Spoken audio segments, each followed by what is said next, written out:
Hello বন্ধুরা, আমি pharmacist Mishu health হেভেনের পক্ষ থেকে আপনাদের জানাই শুভেচ্ছা ও অভিনন্দন। আজ আমরা ইউরোম্যাক্স ডি ক্যাপসুল নিয়ে আলোচনা করব, যার জেনেটিক নেম হচ্ছে থামসোলাসিন হাইড্রোক্লোরাইড প্লাস ডিট্রেস্ট্রেট। চলুন তাহলে শুরু করা যাক। Skin number 1, introduction. রাতে ঘুমের মধ্যে বারবার প্রস্রাব করতে হচ্ছে, ঘন ঘন প্রস্রাবের কারণে ঘুম নষ্ট হয়ে যাচ্ছে, তাহলে ভিডিওটি শেষ পর্যন্ত দেখুন। স্কিন নাম্বার 2, সমস্যার কারণ। বয়স বাড়ার সাথে সাথে অনেক পুরুষের প্রস্টেট গ্রন্থি বড় হয়ে যায়, যাকে বলে বিপিএস বা বিনাইন প্রস্টেট হাইপারপ্লাসিয়া। এতে ইউরেথ্রার উপর চাপ পড়ে, ফলে প্রস্রাবের গতি কমে যায়, বারবার প্রস্রাবের বোধ হয় এবং রাতে ঘন ঘন উঠতে হয়।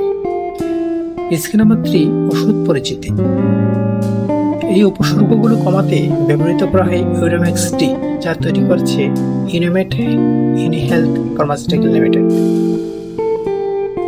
স্কিন নাম্বার 4, ওষুধ কিভাবে কাজ করে। থামসোলাসিন মাংসপেশির শিথিল করে, ইউরিন ফ্লো সহজ করে, আর ডিট্রেস্ট্রেট ডিটিএস হরমোন কমিয়ে প্রস্টেটকে ধীরে ধীরে ছোট করে দেয়। স্কিন নাম্বার 5, ফলাফল আসতে সময়। থামসোলাসিন কাজ করে দ্রুত, কিন্তু ডিট্রেস্ট্রেট এর পূর্ণ উপকার পেতে কয়েক মাস সময় লাগে। স্কিন নাম্বার 6, কিভাবে খেতে হবে। সাধারণত প্রতিদিন রাতে খাবার পরে একটি ক্যাপসুল খেতে হবে, তবে অবশ্যই চিকিৎসকের পরামর্শ মেনে নিতে হবে। স্কিন নাম্বার 7, সতর্কতা পার্শ্ব প্রতিক্রিয়া। হৃদরোগ বা লিভারের সমস্যা থাকলে ডাক্তারের পরামর্শ নেন। এই ওষুধ নারীদের জন্য নয়, বিশেষ করে গর্ভবতী বা গর্ভধারণযোগ্য নারীদের ক্ষেত্রে এটি ক্ষতিকর।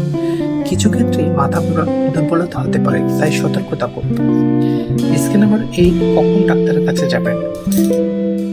প্রস্রাবে রক্ত দেখা দিলে, তীব্র ব্যথা, অজ্ঞান হয়ে যাওয়া বা উপসর্গ বেড়ে গেলে দ্রুত চিকিৎসকের কাছে যায়। স্কিন নাম্বার 9, সারসংক্ষেপ। সারসংক্ষেপে বললে, এই বিপিএস এর উপসর্গ ইউরোম্যাক্স ডি সাহায্য করে দ্রুত ও দীর্ঘমেয়াদী স্বস্তি পেতে, তবে অবশ্যই চিকিৎসকের পরামর্শ সেবন করতে হবে। বন্ধুরা, হেলথ হেভেনের সঙ্গে সুস্থ জীবনের পথে হাঁটুন। ভিডিওটি ভালো লাগলে লাইক দিন। প্রতিদিন স্বাস্থ্য টিপস পেতে ফলো করুন আমাদের ফেসবুক পেজ। নতুন নতুন ভিডিও পেতে চ্যানেলটি সাবস্ক্রাইব করুন এবং প্রিয়জনদের সঙ্গে শেয়ার করে ছড়িয়ে দিন সুস্থতার বার্তা। সচেতন থাকুন, সুস্থ থাকুন, কারণ স্বাস্থ্য হচ্ছে আপনার সবচেয়ে বড় সম্পদ। আবার দেখা হবে হেলথ হেভেনে। ধন্যবাদ।